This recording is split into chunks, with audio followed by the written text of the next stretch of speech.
Open టాక్కి స్వాగతం. వైసీపీలో రోజుకొక పెను ప్రకంపన అయితే దారితీస్తుంది. వైసీపీ పార్టీలో ఎప్పుడు ఎటువంటి నిర్ణయాలు జరుగుతాయో తెలియక వైసీపీ నేతలందరూ కూడా బిక్కుబిక్కుమంటూ గడిపే పరిస్థితి. తాజాగా జగన్మోహన్ రెడ్డిని కొంతమంది అసంతృప్తి వైసీపీ ఎమ్మెల్యేలు ఇప్పుడు కలుస్తున్నారు అనే వార్త వైసీపీలోనే కాదు రాష్ట్ర రాజకీయాల్లో కూడా పెను సంచలనంగా మారుతుంది. అందులో కొంతమంది కీలక నేతలు కూడా ఉండటంతో ఇప్పుడు తీవ్ర చర్చకు తీసింది. సో ఇప్పటికే వైసీపీలో దాదాపు 11 మంది ఇన్ఛార్జీలను జగన్మోహన్ రెడ్డి మార్చడం జరిగింది. అందులో విడుదల రజని కానివ్వండి, ఆదిమూలపు సురేష్ కానివ్వండి, మంత్రి మెరుగు నాగార్జున కానివ్వండి, అలాగే మేకతోటి సుచరిత లాంటి కీలక నేతలందరూ కూడా అందులో ఉన్నారు. వారే తీవ్ర అసంతృప్తిలో ఉన్నారు తమ నియోజకవర్గాలు మార్చడం పట్ల. అయితే అసంతృప్తిని బయటికి వెళ్ళగక్కలేని పరిస్థితి. అయితే ఇప్పుడు కొంతమందికి అసలు టికెట్లు లేవని తెలిసిన కొంతమంది ఇప్పుడు జగన్మోహన్ రెడ్డి అపాయింట్మెంట్ తీసుకుని ప్రస్తుతం సీఎం క్యాంపు కార్యాలయంలో అయితే ఎదురు చూస్తున్నారు. అందులో దొరబాబు, మద్దాలగిరి, ఎలీజా, అలాగే పూర్ణచంద్రతో పాటు మంత్రి జోగి రమేష్ కూడా ఉన్నాడు అనేది ప్రధాన వార్త. సో వీళ్ళందరూ కూడా తీవ్ర అసంతృప్తితో ఇప్పుడు జగన్మోహన్ రెడ్డిని కలిసే ప్రయత్నం చేశారు. వీళ్ళందరికీ దాదాపుగా టికెట్ లేదని సంకేతాలు ఇచ్చిన నేపథ్యంలో వీరందరూ కూడా మాట్లాడుకుని ఇప్పుడు జగన్మోహన్ రెడ్డి అపాయింట్మెంట్ అయితే తీసుకున్నట్టుగా తెలుస్తుంది. వాస్తవానికి ఇటీవల కాలంలో జగన్మోహన్ రెడ్డి ఎమ్మెల్యేలకు అపాయింట్మెంట్లు ఇవ్వటం లేదు. ఎవరైతే అసంతృప్తి మంత్రులు ఇన్ఛార్జీలను మార్చారో వారు కూడా కలిసి తమ మొర వినిపించుకునే ప్రయత్నం చేసినప్పటికీ కూడా జగన్మోహన్ రెడ్డి అయితే వారికి అపాయింట్మెంట్ ఇవ్వలేదు. ఇప్పుడు తాజాగా ఎవరైతే కొంతమంది అసంతృప్తి వేగంగా వీళ్ళకి టికెటే లేదని చెప్పారు. సో వీరంతా తీవ్ర అసంతృప్తిలో ఉన్నారు. ఒకవేళ జగన్మోహన్ రెడ్డి అపాయింట్మెంట్ అవ్వకపోతే వీరు కొన్ని కీలక నిర్ణయాలు తీసుకునే పరిస్థితి ఉంది. అది వైసీపీకి పెను ప్రమాదంగా మారుతుందని చెప్పి జగన్మోహన్ రెడ్డికి చెప్పిన నేపథ్యంలో వారిని బుజ్జగించే ప్రయత్నంలో భాగంగానే వారికి అయితే అపాయింట్మెంట్ అయితే ఇచ్చినట్టుగా తెలుస్తుంది. ప్రస్తుతం సీఎం క్యాంపు కార్యాలయంలో అయితే దొరబాబు, మద్దాలగిరి, ఎలీజాతో పాటు పూర్ణచంద్ర, జోగి రమేష్ వీరైతే ఉన్నారు. మరి వీరితో పాటు ఇంకా మరి కొంతమంది ఉన్నారని చెబుతున్నప్పటికీ కూడా ఎవరు అనేది అయితే స్పష్టత రాలేదు. ఎందుకు వీరందరూ అపాయింట్మెంట్ తీసుకున్నారంటే వారి ఆవేదన వ్యక్తం చేసేందుకు. మొదటి నుంచి పార్టీకి లాయల్టీగా ఉన్నవారు, అలాగే 2019లో గెలుపులో కీలక పాత్ర వహించిన వారు. ఈ 4 ఏళ్ళు కూడా మేము చాలా కష్టపడ్డామని చెప్పే ప్రయత్నంలో భాగంగానే జగన్మోహన్ రెడ్డి అపాయింట్మెంట్ అయితే తీసుకున్నట్టుగా తెలుస్తుంది. అయితే దాదాపుగా వారందరికీ టికెట్ లేనట్టే. ఒకసారి జగన్మోహన్ రెడ్డి నిర్ణయం తీసుకుంటే అందులో మార్పులు అనేవి ఉండవు, మనందరికీ తెలిసిన విషయమే. అయితే జగన్మోహన్ రెడ్డి వేరొక హామీనిచ్చి వారిని సంతృప్తిపరిచే ప్రయత్నం చేస్తాడా లేదనేది ఇక్కడ పెద్ద క్వశ్చన్గా మారింది. అందులోనూ జోగి రమేష్ లాంటి నేతలు కూడా ఈ టికెట్ లేరనే దానిలో ఉండటం అనేది ఇప్పుడు తీవ్ర చర్చకు దారితీసింది. జోగి రమేష్ గతంలో చంద్రబాబు ఇంటి మీద దాడి చేయడంలో కానివ్వండి, చంద్రబాబు మీద వ్యక్తిగత విమర్శలు చేయడంలో కానివ్వండి, జోగి రమేష్ మొదటి నుంచి కూడా ముందున్న వ్యక్తి. అసలు ఆ రోజు చంద్రబాబు మీద ఇంటి మీద దాడి చేశాడు కాబట్టి జోగి రమేష్కి మంత్రి పదవి ఇచ్చారని నేటికి చెబుతూనే ఉంటారు. సో అలాంటి జోగి రమేష్ కూడా ఈరోజు టికెట్ లేదంటాం తీవ్ర అవమాన భారంగా జోగి రమేష్ భావిస్తున్నట్టుగా తెలుస్తుంది. ఎందుకంటే ఒక మంత్రిగా ఉన్న నన్ను కనీసం కాన్స్టిట్యున్సీ మార్చినా నాకు గౌరవప్రదంగా ఉంటుంది, కానీ పూర్తిగా టికెట్ తొలగించడం అంటే నా నియోజకవర్గంలో నేను తలెత్తుకోలేని పరిస్థితి వస్తుంది. నా రాజకీయ జీవితం మొత్తం కూడా ఇబ్బందులకు గురయ్యే పరిస్థితి ఉంది. కాబట్టి ఆ బాధ మొత్తాన్ని కూడా జగన్మోహన్ రెడ్డికి చెప్పుకునేందుకే సన్నిహితుల వద్ద ఆల్రెడీ మాట్లాడి వెళ్ళినట్టుగా తెలుస్తుంది. అయితే ఇక్కడ ఇంకొక విషయం, జగన్మోహన్ రెడ్డి కన్నా ఇచ్చిన హామీ పట్ల వాళ్ళు సంతృప్తి చెందకపోతే కన్నా ఖచ్చితంగా 100కు 200% పార్టీ నుంచి బయటకు వచ్చే ప్రయత్నం చేస్తారు. అయితే ఎవరు ఏ పార్టీలో చేరతారు, ఎవరు రాజకీయాల్లో దూరంగా ఉంటారనే విషయం పక్కన పెడితే రాజకీయంగా జగన్మోహన్ రెడ్డి అది పెను దెబ్బగా మారుతుంది. ఎప్పుడైతే ఈ 4 లేదా 5 ఒకవేళ ఏకతాటి మీద నిర్ణయం తీసుకుని పార్టీకి రాజీనామా చేస్తే, ఆళ్ళ రామకృష్ణారెడ్డి ఆల్రెడీ తన ఎమ్మెల్యే పదవితో పాటు పార్టీ సభ్యత్వానికి కూడా రాజీనామా చేశాడు, ఎందుకంటే తీవ్ర అసంతృప్తితో. సో అదే బాటలో నడిచే ప్రయత్నంగానే వీళ్ళు చేస్తే ఇదంతా కూడా జగన్మోహన్ రెడ్డికి పెను ప్రమాదంగా మారుతుంది. ఎందుకంటే ఆయా నియోజకవర్గాల్లో కొద్దో గొప్ప వీళ్ళంతా కూడా బలం ఉన్నవాళ్ళే. 2019లో గెలిచారంటే అంత ఈజీగా ఏం గెలవలేదు. అలాగే 4 ఏళ్ల పాటు కొద్దో గొప్ప ప్రజల్లో మమేకమైన వాళ్ళే. సో ఇలాంటి వారికి కన్నా ఈరోజు టికెట్ ఇవ్వకపోతే వీళ్ళు రెబల్గా మారే, రఘురామకృష్ణరాజులాగా రెబల్గా మారితే అది తెలుగుదేశం పార్టీకి, జనసేన కూటమికి అయితే ప్లస్గా మారుతుంది. అది వైసీపీకి పెను సవాల్గా మారుతుందని చెప్పి చాలామంది విశ్లేషకులు అయితే భావిస్తున్నారు. మరి జగన్మోహన్ రెడ్డి ఎటువంటి హామీలు ఇస్తారనేది చూడాలి.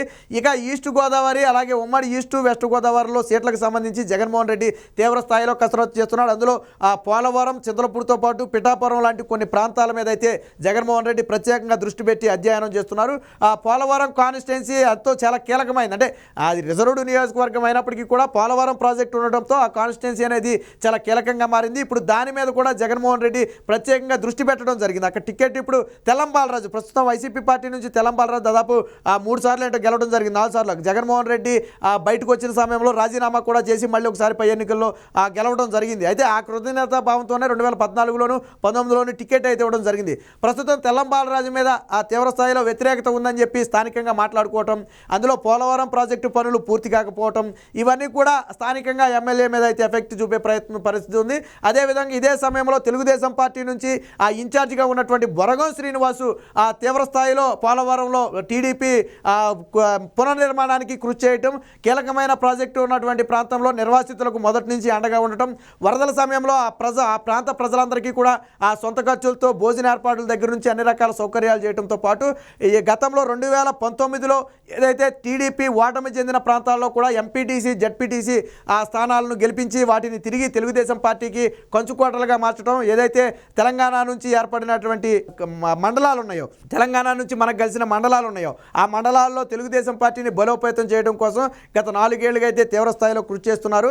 అలాగే కరోనా సమయంలో కానివ్వండి, వరదల సమయంలో కానివ్వండి, అక్కడ నిర్వాసితులకైతే బొరగం శ్రీనివాసు పూర్తి స్థాయిలో అండగా ఉన్న నేపథ్యంలో అది మొత్తం కూడా ఆ వ్యక్తికి సానుభూతిగా మారడంతో ఈసారి ఎట్టి పరిస్థితుల్లో అక్కడ తెలుగుదేశం పార్టీ జెండా ఎగరవేస్తుంది. ఒకవేళ బొరగం శ్రీనివాస్దే టికెట్ అయితే మాత్రం గెలుపు ఈజీగా ఉంటుందని చెప్పి ఇప్పటికే సర్వేలు చెబుతున్న నేపథ్యంలో అక్కడ తెల్లం బాలరాజుని తప్పని పరిస్థితిలో మార్చే పరిస్థితి వచ్చిందని చెప్తున్నారు. ఇక అదే రిజర్వ్డ్ నియోజకవర్గం ఎస్సీ అయినటువంటి చింతలపూడిలో ఎలీజా ఈ 4 ఏళ్లుగా చేసిందేమీ లేదని చెప్పి ఆ స్థానిక ప్రజలే చెప్పుకోవడం, చింతలపూడి కనీసం చింతలపూడి టౌన్లో కూడా దాని డెవలప్మెంట్ కూడా ఎలీజా కృషి చేయలేదని చెప్పడం, అలాగే అభివృద్ధి కార్యక్రమాలు ఏవి కూడా చింతలపూడిలో జరగకపోవడం కూడా దాని మీద తీవ్ర వ్యతిరేకత ఉంది. అయితే స్వయం పైన నిధులు ఇచ్చుంటే కింద ఏదైనా చేస్తారు, జగన్మోహన్ రెడ్డి నిధులు ఇవ్వండి ఎవరు ఏం చేయలేని పరిస్థితి. సో ఇలా 1 కాదు 2 కాదు అనేక నియోజకవర్గాల మీద జగన్మోహన్ రెడ్డి ప్రత్యేకంగా అధ్యయనం చేయడం జరుగుతుంది.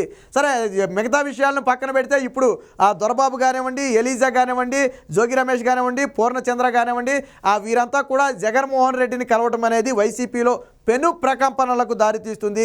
ఇలా అసంతృప్తి ఎమ్మెల్యేలందరూ కలవడం మొదలు పెడితే వీరి సంఖ్య మరింత పెరిగే అవకాశం ఉంటుందని, అలాగే ఇప్పటికే 11 మంది ఇన్ఛార్జీలను మార్చారు, వాళ్ళు అసంతృప్తితో ఉన్నారు. ఇంకొక 24 మంది ఇన్ఛార్జీలను మార్చే అవకాశం ఉందని చెప్పి ఆల్రెడీ ఇప్పటికే న్యూస్ నడుస్తుంది. రేపో మాపో ఆ ఇన్ఛార్జీల పేర్లు కూడా ప్రకటించవచ్చని చెప్పి వార్తలు నడుస్తున్న నేపథ్యంలో ప్రతి ఒక్కరూ కూడా బిక్కుబిక్కుమంటూ బ్రతుకుతున్నారు. ఇందులో కొంతమంది ఇన్ఛార్జీలను మారిస్తే, నియోజకవర్గాలను కానీ ఇన్ఛార్జీలను మారిస్తే ఖచ్చితంగా మేము రాజకీయాలకు దూరం అవుతాం తప్ప వేరొక నియోజకవర్గానికి వెళ్ళే పరిస్థితి లేదని చెప్పి ఇప్పటికే కొంతమంది భీష్మించి కూర్చున్నట్టుగా తెలుస్తుంది. మరి తప్పని పరిస్థితుల్లో మారిస్తే నిజంగానే పార్టీ నుంచి బయటకు వస్తారా లేదా జగన్మోహన్ రెడ్డి ఆదేశాల ప్రకారం ఇన్ఛార్జీలు మారతారనేది చూడాలి. ఇక విడుదల రజని కూడా తీవ్ర అసంతృప్తిలో ఉన్నట్టుగా తెలుస్తుంది. ఎందుకంటే చిలకలూరుపేట నుంచి తనను మార్చడం తనకు అవమానకరం, అక్కడ ప్రజా వ్యతిరేకత ఉంది, ఎటువంటి 4 ఏళ్లలో ఎటువంటి డెవలప్మెంట్ చేయలేదు కాబట్టి ప్రజా వ్యతిరేకత వచ్చింది, ఆ వ్యతిరేకత వల్లే విడుదల రజనీని నియోజకవర్గం మార్చారని చెప్పి చిలకలూరుపేటలో ఆల్రెడీ మాట్లాడుకుంటున్నారు. సో అదే ప్రభావం చిలకలూరుపేట నుంచి గుంటూరుకు మార్చిన ప్రాంతంలో కూడా విడుదల రజనీ మీద పడే ప్రమాదం ఉంది. సో ఈ నేపథ్యంలో వాళ్ళు కూడా తీవ్ర అసంతృప్తిలో ఉన్నారు. అయితే జగన్మోహన్ రెడ్డిని కలిసి తమ బాధను వివరించే ప్రయత్నం చేస్తే అపాయింట్మెంట్ కూడా ఇవ్వలేదని చెప్పి వైసీపీ వర్గాల్లోనే చర్చ నడుస్తుంది. ఇప్పుడు వీరికి ఎందుకు అపాయింట్మెంట్ ఇచ్చారంటే వీరందరికీ ఆల్రెడీ టికెట్ లేదని దాదాపు తేల్చి చెప్పేశారు. సో కాబట్టి వీరు ఎటువంటి నిర్ణయం తీసుకుంటారో తెలియదు కాబట్టి అది పార్టీకి నష్టం జరగకూడదనే ఒక ఉద్దేశంతో వారిని బుజ్జగించే ప్రయత్నంలో భాగంగానే జగన్మోహన్ రెడ్డి అయితే వారికి అపాయింట్మెంట్ ఇచ్చినట్టుగా తెలుస్తుంది. ప్రస్తుతానికి సీఎం క్యాంప్ కార్యాలయంలో మద్దాలగిరి పరిస్థితి అత్యంత దారుణంగా ఉంది. ఆ తెలుగుదేశం పార్టీ నుంచి జంప్ అయ్యాడు, ఇప్పుడు ముందు నుయ్యి వెనక్కి పోయేలాగా ఉంది. ఇటు తెలుగుదేశం పార్టీలోకి రాలేడు, అలాగని వైసీపీలో టికెట్ ఇవ్వకపోతే తన రాజకీయ భవిష్యత్తు పూర్తిగా సమాధి అయ్యే ప్రమాదం ఉందని చెప్పి మద్దాలగిరి కూడా తీవ్ర ఆవేదన వ్యక్తం చేస్తున్నారు. ఇటీవల కాలంలో మన మద్దాలగిరికి టికెట్ రాదని తెలిసిన నేపథ్యంలో కొంతమంది మద్దాలగిరి అనుచరులు టికెట్ ఇవ్వాలని చెప్పి ఆందోళన చేయడం, దాన్ని స్థానిక ప్రజలు తీవ్రంగా వ్యతిరేకించడం, ఎవరికో టికెట్ ఇవ్వకపోతే మీరు ఇక్కడ సాధారణ ప్రజలను ఇబ్బంది పెట్టడం ఏంటని చెప్పి స్థానిక ప్రజలు కూడా వారందరి మీద ఎదురు తిరిగారు. అవన్నీ కూడా సోషల్ మీడియాలో వైరల్గా మారాయి. సో ఇలా 1 కాదు 2 కాదు అనేక మంది, ముఖ్యంగా జోగి రమేష్ పరిస్థితి చాలా కఠినంగా ఉంది. జోగి రమేష్ పరిస్థితి ఎలా ఉంటే మన పరిస్థితి ఏంటని చెప్పి చాలామంది వైసీపీ నేతలు భయంగా గడుపుతున్నారు. ఇక తెలుగుదేశం పార్టీ ఒక పక్క దూసుకుపోతుంటే వైసీపీలో ఏ నేత కూడా మనస్ఫూర్తిగా బయటకు వచ్చి పనిచేయలేని పరిస్థితి. ఎందుకంటే టికెట్ ఉంటుందో తెలియదు, ఊడుతుందో తెలియదు, ఆ కాన్స్టిట్యున్సీలో ఉంటాడో తెలియదు, పక్క కాన్స్టిట్యున్సీకి మారతాడో తెలియదు. సో ఇలాంటి నేపథ్యంలో వారు పనిచేయడానికి కానీ ₹1 ఖర్చు పెట్టడానికి కానీ వైసీపీ నేతలు ఎవరు ముందుకు రావడం లేదు. ఏది ఏమైనా ఇప్పుడు జగన్మోహన్ రెడ్డిని కొంతమంది అసంతృప్తి నేతలు కలిశారు అన్న వార్త ఇప్పుడు వైసీపీ వర్గాల్లో పెను సంచలనంగా మారింది. మరి జగన్మోహన్ రెడ్డి వారికి ఎటువంటి హామీ ఇస్తాడు, మరి హామీ పట్ల వాళ్ళు సంతృప్తి చెందుతారా లేదా పార్టీ నుంచి బయటకు వస్తారా అనేది తెలియాలంటే మాత్రం కొద్ది రోజులు వేచి చూడాలి.